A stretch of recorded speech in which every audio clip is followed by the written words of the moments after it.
ملک کے لیے، قوم کے لیے کام کرنا، ہمارے جذبات بلند ہونے چاہیے۔ اس لیے اس وقت ضرورت ہے اس امت کو، اس سوسائٹی کو، مسلمانوں کو پاک صاف سالے نوجوانوں کی۔ اگر ہمارے نوجوانوں کا تعلق مسجد سے ہو گیا، نیک لوگوں سے، انہوں نے اپنی زندگی پاک کر لی، تو اللہ انقلاب لا دے گا پوری دنیا کے اندر۔ بس ضرورت ہے ہماری اور آپ کی، ہم بدل گئے، ہمارا تعلق اللہ سے مضبوط قائم ہو گیا تو اللہ ان ظالم حق کے سامنے نہیں ٹک سکتے۔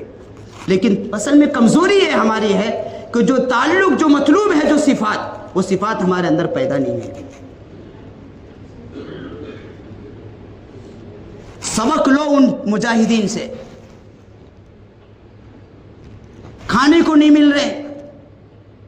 ایک خاندان ایسا ہے جن کے 50 سے زیادہ ان کے خاندان کے بچے اجڑ گئے، لیکن زبان پر شکوہ نہیں ہے، اور ان کے لیے بشارت دی ہے ہمارے نبی نے۔ تو ایسے نوجوانوں کو آئیڈیل بنانا چاہیے۔ وہ لوگ بھی ہیں، وہ بھی تو انسان ہماری طرح ہیں، قرآن کی تلاوت ان کی نہیں چھوٹتی، نماز ان کی نہیں چھوٹ رہی ہے، اور ہم تو اللہ آرام سے کھا رہے ہیں، میٹھی نیند سوتے ہیں، اور نماز ایک نہیں کئی وقتوں کی چھوڑ دیتے ہیں، قضا کر دیتے ہیں۔ قرآن کی تلاوت مہینوں ہو جاتا، ہم نہیں کرتے، کیا ہو گیا یہ؟ کتنی ہماری ماں بہنیں ہیں، اب رمضان آ رہا ہے، رمضان میں کچھ لوگ کھول لیتے ہیں، چونکہ ذرا سا ماحول بنا رہتا ہے، پھر پورا سال وہ توق میں رہتا ہے، لگا رہتا ہے، تو بس وہ زینت کے لیے کتنے دھول پڑے رہتے، کبھی کبھی مہینوں میں آ جا کر ذرا صاف کر لیتے ہیں۔ کیا اسی لیے ہے قرآن نہیں پڑھی جا رہی ہمارے گھروں کے اندر؟ ایک وقت تھا کہ ہر مسلمانوں کے گھروں سے قرآن کریم کی تلاوت کی آوازیں آتی تھی، تو اللہ نے ان کی مدد کی، اور اللہ تبارک و تعالیٰ نے ہر قدم پر ان کی کامیابی کو قدموں میں لا کے ڈالا۔ جس طرف گئے، چونکہ ان کا تعلق قرآن سے مضبوط تھا، سنت رسول اللہ سے مضبوط تھا، اللہ سے تعلق مضبوط تھا، جس طرف قدم بڑھائے اللہ کی مدد آئی۔ دنیا کا کوئی طاقت، سپر پاور طاقت ان کو شکست نہیں دے سکی۔ صحابہ کرام ہمارے سامنے کیا تھا ان کے پاس؟ یہی قرآن، یہی حدیث، یہی نبی کی تعلیم، لیکن انہوں نے مضبوطی سے پکڑ رکھا تھا، لیکن ہم نے صرف نام کا پکڑ رکھا۔ تو نماز جو اس معراج کا جو تحفہ ہے، اللہ کے نبی صلی اللہ علیہ وسلم جو لے کر آئے اللہ سے، اس کو تو کم سے کم لازم پکڑ لو۔ پکڑیں گے انشاءاللہ، عہد کریں گے۔ نوجوانوں، دوستی چھوڑو گے؟ اللہ سے دوستی کرو یار، اللہ سے دوستی کرو، زندگیاں بدل دے، اللہ تمہیں دنیا کے اندر چمکا دے۔ اللہ سے دوستی کرو، ادھر ادھر، جو اللہ سے جس کی دوستی ہو جاتی ہے اسے کسی کی ضرورت نہیں پڑتی۔ اللہ سے دوستی کریں گے، کس سے؟ اللہ کو دوست بنائیں گے، نیک لوگوں کو دوست بنائیں گے، اپنے نبی کو آئیڈیل بنائیں گے۔ چھوڑ دو اپنے لسٹ سے، موبائل کی لسٹوں سے لڑکیوں کا نمبر ڈیلیٹ کرو۔ ہنسنے کی نہیں ہے، شرم کی بات ہے، یہ مجبوری میں کہنا پڑ رہا ہے۔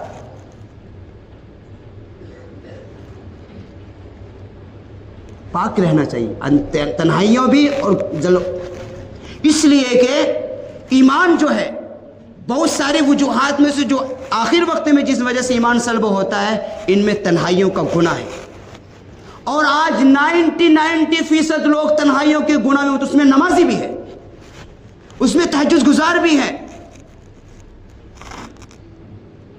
ظاہر میں تو پڑھ لیتے لیکن تنہائیوں کے گناہ سے نہیں بچ رہے۔